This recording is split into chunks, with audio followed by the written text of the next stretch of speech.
The Nike Vaporfly 4 versus the Nike Alphafly 3, Nike's two premier road racing super shoes. How do you choose which one is right for you?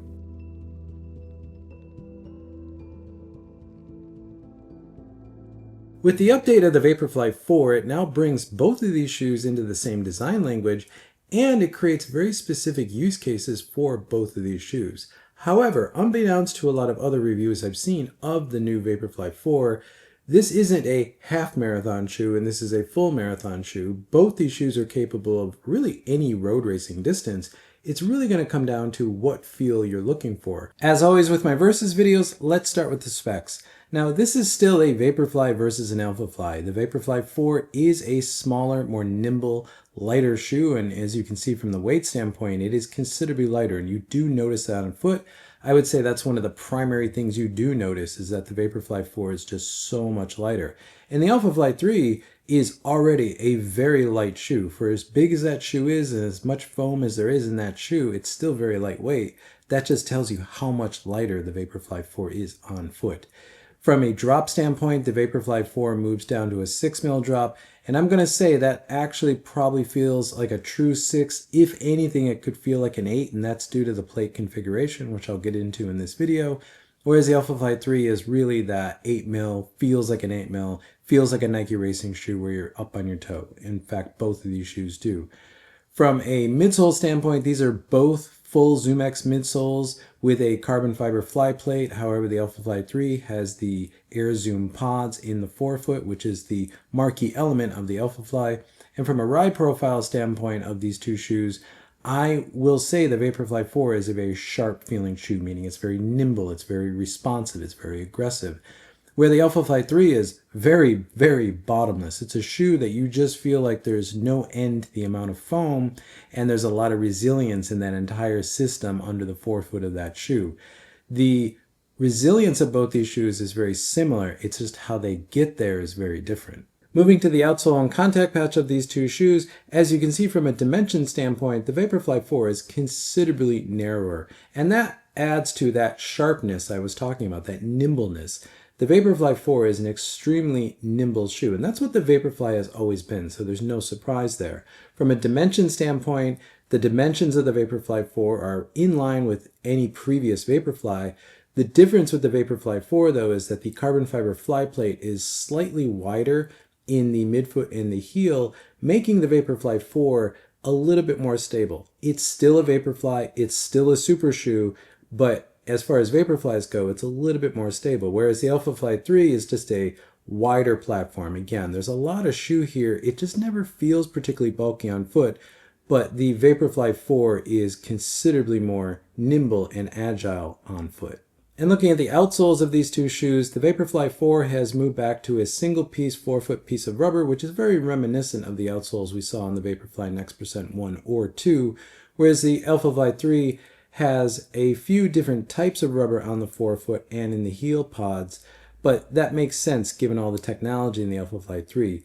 The feel of the Vaporfly 4 is a little bit more substantial, more because there's just less material under your foot, meaning there's less technology, and that big piece of forefoot rubber really does make a difference. If you've ever run in the Vaporfly Next% 1 or 2 and then the 3, you know what I'm talking about. Where the Alphafly 3, because of the cutouts in the outsole, because of the materials and the cutouts in the midsole of the shoe, it does feel like it's a bit softer, especially once you get off of the Air Zoom pods themselves. But both these outsoles are exceptional for racing outsoles. Both these shoes actually define the two primary carbon fiber plate configurations for super shoes. The Vaporfly 4 is the low plate configuration and the Alphafly 3 is the high plate configuration. What do I mean by that? It's really the position of the plate in the midsole of the shoe. In the Vaporfly 4, you have a plate that is very low to the ground in the forefoot, goes up into the toe spring under the toes, and then goes up under the heel in the heel of the shoe. And one of the changes in the Vaporfly 4 is that the plate in the heel of the shoe actually is much closer to the heel, making the Vaporfly 4 one of the most stable Vaporflies that we've ever seen. Again, still a Vaporfly, but as far as Vaporflies go, it's actually quite stable. Whereas in the Alphafly 3, that's the high plate configuration, where the plate sits closer to the foot. There still is a little foam between the foot and the plate, But what that's allowing is loading up a lot of material between the plate and the ground. And in this case, it's the air zoom pods and all the ZoomX foam that's under the plate. The result of these two configurations is that classically the low plate will feel very rolling and stable, and that's a hallmark of how a Vaporfly has always felt. However, for some runners, it can feel overly aggressive and maybe a little bit too firm, especially now in 2025, whereas the high plate is a very bounding and bouncy feel because you're loading up a lot of material between the plate and the ground, and you're getting all that resilience. However, it can have some unstableness to it, and it can feel a little mushy, especially when your form is breaking down and your legs maybe are suffering a bit. But really, the difference between these two shoes is going to come down to feel and what you like underfoot. And with all that out of the way, let's start talking about these shoes, and we'll start with the uppers on these two shoes. These are two of Nike's best racing uppers I can ever remember in the history of Nike racing shoes. In the new Vaporfly 4, we have a very nice engineered mesh upper that's really simple, really well designed. And if you ran in the Alphafly Next Percent 2, this really feels like it's an iteration on top of that. Very breathable, very compliant to the foot, but offers exceptional lockdown. In the Alphafly 3, we have Nike's Atom Knit, which is a much lighter type of textile for the upper. And this is a booty construction upper, meaning it's a one-piece upper. There's no traditional tongue in this shoe, which you can see the differences. Now, I have never really liked booty uppers on race shoes or really any running shoe, but I'll have to say that the Alphafly 3 upper worked exceptionally well for me. I never had issues with heel lift or lockdown or my foot shifting in the shoe. The fit for this shoe was actually quite good. However, in the Vaporfly 4, the fit is just that much better. Again, this upper textile is exceptional. How simple this upper is great. The new non-offset tongue, meaning it goes straight down the middle of your foot with a tongue that's now wide enough to cover past the eyelets, it's exceptional. You put your foot into this shoe and you lace it up and you go. You get a similar thing in this. This is actually quite easy to get your foot in, and it wraps around your foot. You lace it up and you go. It's just the lockdown of the new Vaporfly 4 is that much better. To the point where we've seen Eliud Kipchoge testing Alphafly 3s with the Vaporfly 4 upper on it. I wonder if that's what we'll see him running in. Moving to sizing and fit of these two shoes, these are both US men's size 9, which is the size I wear in everything, so my recommendation would be true to size in this shoe. In fact, these two shoes in US men's size 9 fit nearly perfectly for my foot. As I said, the lockdown in the Vaporfly 4 is exceptional, but the length of the shoe is nearly perfect. It gives me about a pinky's width between my big toe and the end of the shoe, which is tighter than I think some runners want, but that's really what I want. Especially with a low plate configuration shoe, it's important to get the correct size, not go up half a size if you don't need to get the curve of the plate in the right place in proportion to your foot. Whereas in a high plate configuration shoe like the Alphafly, you have a little bit more room for error because the configuration of the plate and alignment to the ball of the foot isn't quite as important, though it is important in this shoe to really get the air pods in the right place in your foot. But since this is using a lot more resilience of the material in the midsole, you can maybe go up half a size in this shoe. However, again, both these shoes are nearly perfect fits for my US men's size 9, so I would definitely recommend stay true to size in both these shoes. And quickly talking about the midsoles and geometries of these two shoes, there are some differences. While they both are full PBEX ZoomX midsole foam, meaning this is the race version of ZoomX foam, the one we've seen since the first Vaporfly 4%. Obviously, the Alphafly has the air zoom pods in the forefoot, but these are both that classic PBEX feel. However, from a geometry standpoint, the Vaporfly 4% has a much more mild forefoot rocker. In fact, this goes back to almost the similar geometry to the original Vaporfly, the Vaporfly 4%. Whereas the Alphafly 3 has a much more extreme forefoot geometry. And the result of that is this shoe has a much more falling forward or falling off a cliff feel when you're toeing off, where this is a much smoother shoe off the toe. This is a shoe, the Vaporfly 4, that allows you to run how you want to run, where the Alphafly 3 is a shoe that really dictates how you're going to run in it. There's pros and cons to both, and I'll get into that in the ride section of this video. And before I get into the ride of these two shoes, let's quickly go over the Nike 2025 road racing lineup.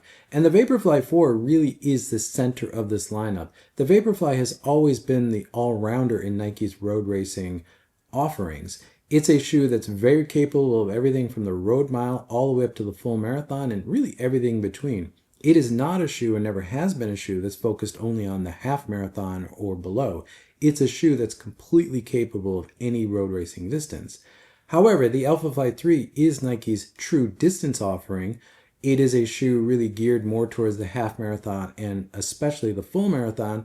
However, it's perfectly capable of doing the 10K, 5K, and less. I've even done track 400s and 800s in an Alphafly 3, and it's surprisingly good. And on the low end, we have the new Nike Streakfly 2, which is really Nike's short road racing distance shoe, really for the road mile into the 5K, possibly the 10K. And there's no doubt we'll see some runners push it past 10K, probably into the full half marathon. I don't think we'll see anyone in a full marathon in the Streakfly, but never say never. Nike now has a fully well-ranged road racing offering, and you throw in their trainer options of the Ribofly 4 as a true race flat for maybe the shorter stuff, and the Zoomfly 6 as their tempo trainer for really getting into half marathon and full marathon training. You really have a real full service offering here from all of these shoes. And with that full, well-rounded road racing and training lineup that Nike now offers, it's allowed Nike to really double down on the Vaporfly 4 and make this the most concentrated Vaporfly I can remember. And I've run in all the Vaporflies. As I've already said, that this has a much more mild forefoot geometry in it, which allows you to dictate how you want to run in the shoe. Gone is that falling forward feel, which some runners want, and Nike does have a shoe for that. We'll get to that in a second. But what's replaced it is a geometry that allows you to really dictate how you want to run in the shoe. If you want to roll forward and really leverage that rolling feeling of the low plate configuration and roll off the toe, you can do that in the shoe. However, if you really want to kick off the toe, dig the toe in and kick off the toe and not have to get over the falling forward feel, you can do that in this shoe too. I think for an all-rounder that's really suited for kind of almost any runner or any distance, I think that's a really smart move to move this shoe back to something that is what I would consider a fairly neutral geometry in 2025 as far as a super shoe goes. However, if you're looking for what some would say is a more modern super shoe feel where you're falling forward or rolling forward off the toe, that's the Alphafly 3. The extreme forefoot geometry in this shoe combined with the Air Zoom pods really make this shoe just sort of immediately tick over, which I know a lot of runners are looking for, and I actually enjoyed that in this shoe too. However, this shoe for me does get a little one-dimensional where that's all it does. If that's what you want, this is a great shoe for that.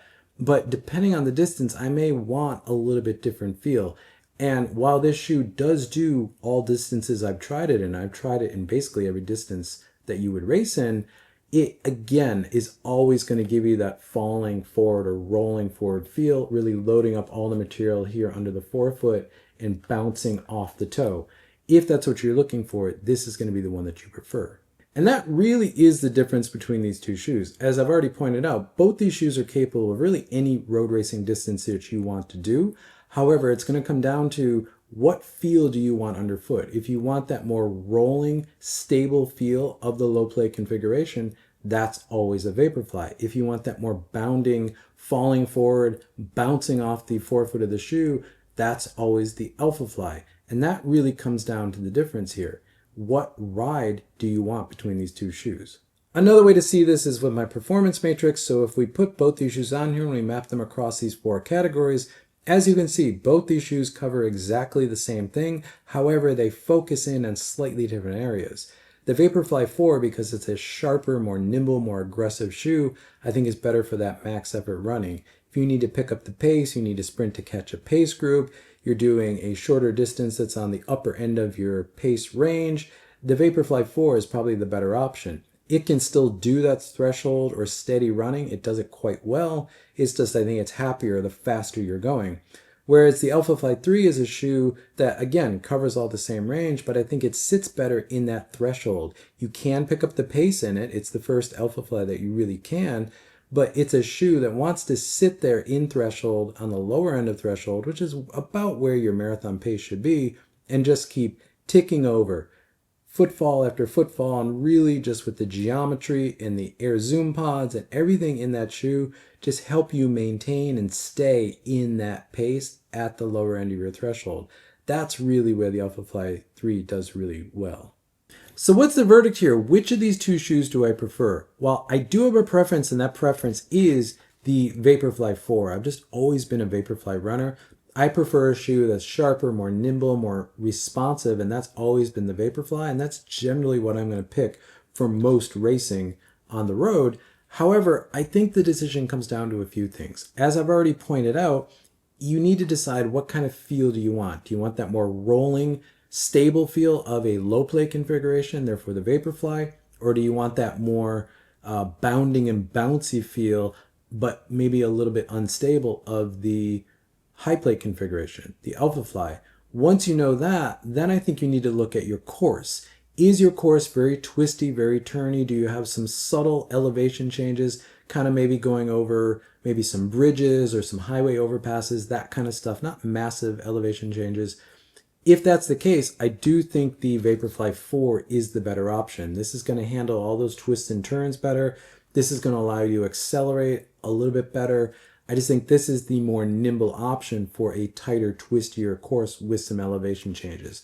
However, if your course is long and straight, even if there's elevation in it where you're maybe going down or up, but it's longer stages of that, that's where I think the Alphafly 3 really comes into its own, because this is a shoe that just allows you to lock into a pace and kind of stay in that pace. And especially for a course that maybe has some elevation at the end, this is a shoe where that bounding and the bounciness of it's going to really come in handy. And it's really going to help you in that last 10K where things get really tough, especially in a full marathon. However, I think there's a couple other ways of looking at these shoes. It depends on your foot strike. Are you a forefoot striker? If you're a forefoot striker, honestly, either one of these is going to be great. It comes down to, do you want the more stable rolling ride, or do you want that more bounding, bouncy ride? Then you pick the according shoe. Are you a heel striker? Well, if you're a heel striker, I'm going to say that the Vaporfly 4 is probably the better option because it's going to be a little bit more stable. With the change in the plate configuration right under your heel and the extra width that they've added to the plate in the midfoot and the heel of this shoe, this is the better heel striking option. This is still a super shoe. It's still a compressive super shoe. It's still a Vaporfly, so it's not the most stable shoe out there.